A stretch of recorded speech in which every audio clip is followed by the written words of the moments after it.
ఒక ప్రశాంతమైన గ్రామంలో ఓ పండితుడు నివసించేవాడు. అతను చాలా మంచివాడు. ఇతరులకు సహాయం చేస్తూ ఉండేవాడు. ఒకరోజు అతను సమీపంలోని గ్రామానికి వెళ్లేందుకు అడవిలోంచి నడుచుకుంటూ వెళుతుండగా ఒక ఏడుస్తున్న స్వరం అతనికి వినిపించింది. ఎవరైనా ఉన్నారా? దయచేసి నాకు సహాయం చేయండి అని చెట్ల వెనుక నుండి ఒక అరుపు వినిపించింది. ఆసక్తిగా, ఆందోళనగా పండితుడు అక్కడికి వెళితే బోనులో చిక్కుకున్న పులి కనపడింది. పులి బాధతో ఇలా అంది: ఓ ధర్మాత్ముడా, నేను క్రూరమైన వేటగాడి చేతిలో చిక్కుకున్నాను. దయచేసి పంజరం తెరిచి నన్ను బయటకు పంపండి. నేను మీకు హాని చేయనని వాగ్దానం చేస్తున్నాను. నేను అడవికి తిరిగి వెళ్లాలనుకుంటున్నాను. పండితుడు సంకోచించాడు. నేను నిన్ను ఎలా నమ్మగలను? నువ్వు ఒక అడవి జంతువి. నీ సహజ స్వభావం ఏమిటో నాకు తెలుసు అని అన్నాడు. దానికి పులి: నేను అడవి దేవతలమీద ప్రమాణం చేస్తున్నాను, నన్ను విడిపించిన వ్యక్తికి నేను ఎప్పుడూ హాని చేయను అని చెప్పింది. ఇది విన్న పండితుడి హృదయం కరిగింది.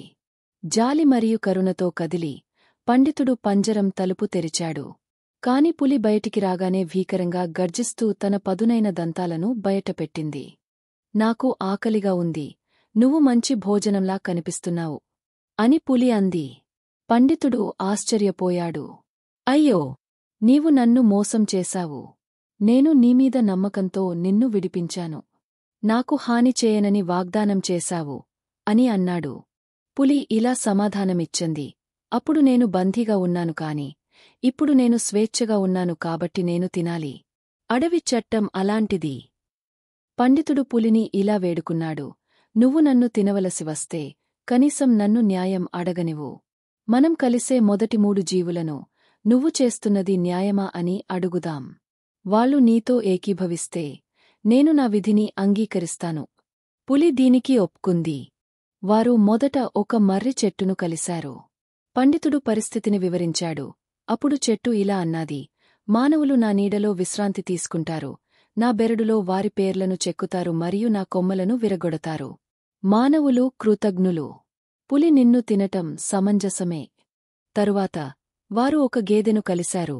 అది నిట్టూర్చి: నేను నా యజమానికి పాలు ఇచ్చేదానిని. ఇప్పుడు నేను వృద్ధుడయ్యాక అతను నన్ను కొట్టి వదిలేశాడు. మానవులు కృతజ్ఞత లేనివారు.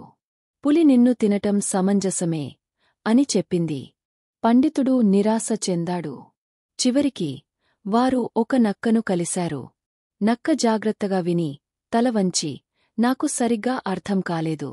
నువ్వు బోనులో ఉన్నావు, అతను నిన్ను బయటకు పంపించాడా? అది ఎలా జరిగిందో నాకు సరిగా చూపించు అని అంది.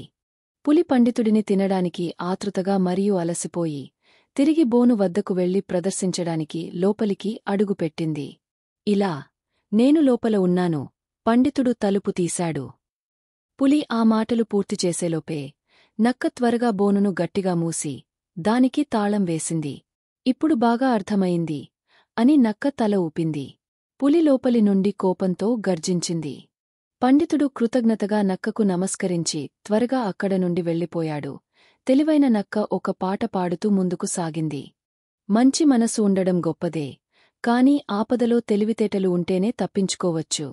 కొన్నిసార్లు కొంచెం తెలివితేటలు లేకపోయినట్టు నటించడమే తెలివైన పని అవుతుంది. మీకు ఈ కథ నచ్చితే లైక్ మరియు సబ్స్క్రైబ్ చేయండి.